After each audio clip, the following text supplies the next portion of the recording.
Lots to get to. Here's the brief. News from the world over this week. The investigation continues into the apparent terror attack in Garland, Texas. Counterterrorism officials are studying potential ISIS links left by Elton Simpson and Nadir Sofi. On Sunday, the two heavily armed men attempted to open fire on the site of a Prophet Muhammad cartoon drawing contest. They were both killed by an off-duty police officer. The men had expressed online support for ISIS and had contact with other sympathizers. The Islamic State has claimed responsibility for the attack, praising the perpetrators as soldiers of the caliphate. The group also promised more attacks in the U.S., including the killing of the event organizer, Pamela Geller. More about the attack, free speech, and its limits in our next segment. And a trio of Republicans jumped into the 2016 presidential race this week. Former Hewlett-Packard CEO and 2010 Senate candidate in California, Carly Fiorina, made it official on Monday. Fiorina says Americans are ready for a Washington outsider after years of political gridlock. She says she will reform bureaucracies and budgets and use her tech background to get government moving again. And retired neurosurgeon Ben Carson also made his run for the presidency official on Monday in his hometown of Detroit.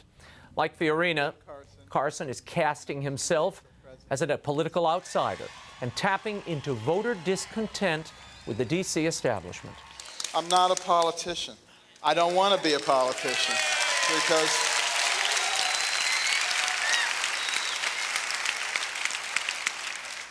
politicians do what is politically expedient, and I want to do what's right.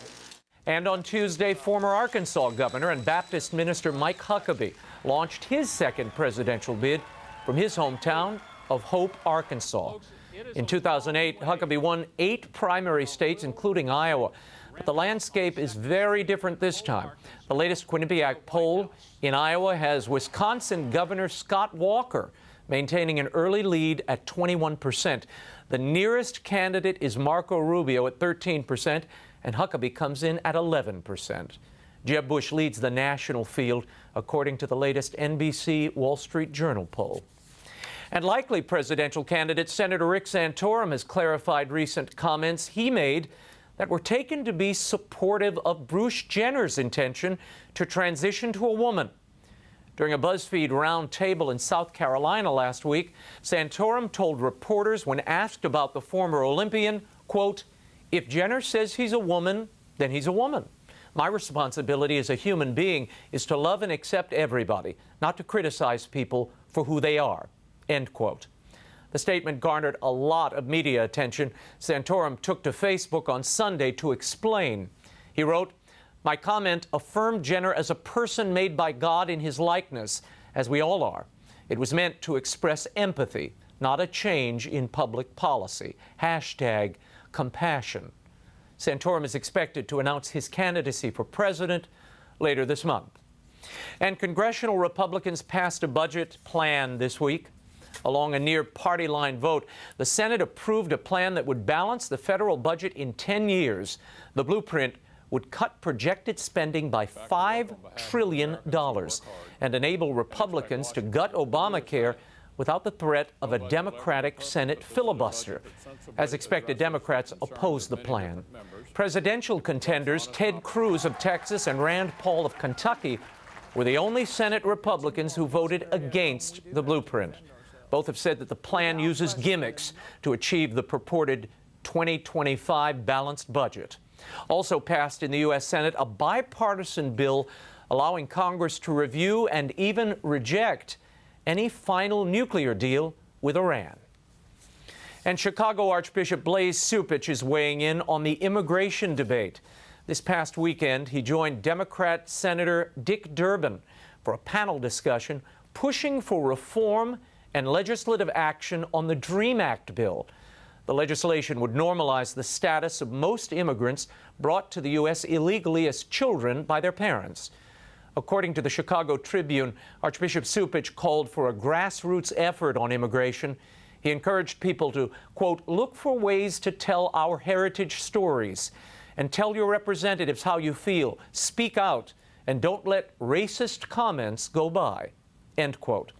For his part, Senator Durbin, who is also Roman Catholic, encouraged reformers to register new Hispanic voters. If we add 2 million new voters, that would change the debate, he said. It will have an impact. A Cold War-era defector is claiming that the Liberation Theology movement within the Catholic Church was actually hatched in the Kremlin. In an interview with the Catholic news agency, former Romanian General Ion Pasipa said the movement was born in the KGB and named and developed by the Soviets during the 1960s. Its goal was to reshape South America via the Catholic Church. The Liberation Theology movement combined Marxist political philosophy with a theology of salvation that demanded liberation from social injustices. Liberation theology is usually attributed to a 1971 book by Peruvian priest Gustavo Gutierrez. And is Pope Francis tipping his hand as to what might be decided at the upcoming Synod on the Family? Continuing his weekly catechesis on the family, the Holy Father on Wednesday spoke of what he described as the beauty and unimaginable dignity of marriage.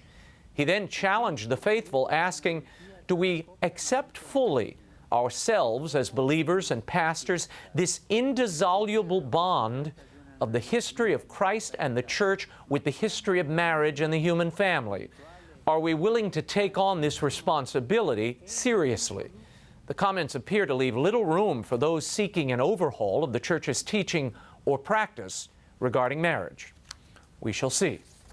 In spite of the Pope's comments, Swiss Catholics are calling for recognition of same-sex partnerships and allowing divorced and remarried Catholics to receive Holy Communion. According to a statement from their Bishops' Conference spokesman, quote, the exclusion of remarried divorcees from the sacraments must be ended, and partnerships for gays and lesbians should have a place in the Church. He added that only a small minority of Swiss Catholics support the current doctrine of the Church with its rigid discipline. Meanwhile, Pope Francis made some time for a little basketball on Wednesday. The Harlem Globetrotters made the Pope an honorary Globetrotter while in Rome. The Globetrotters have had several papal audiences, having met with all but 2 popes going back to Pius XII.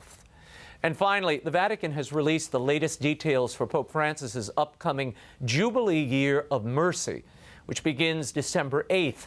The motto for the year is Merciful like the Father, a paraphrasing of Luke 6:36.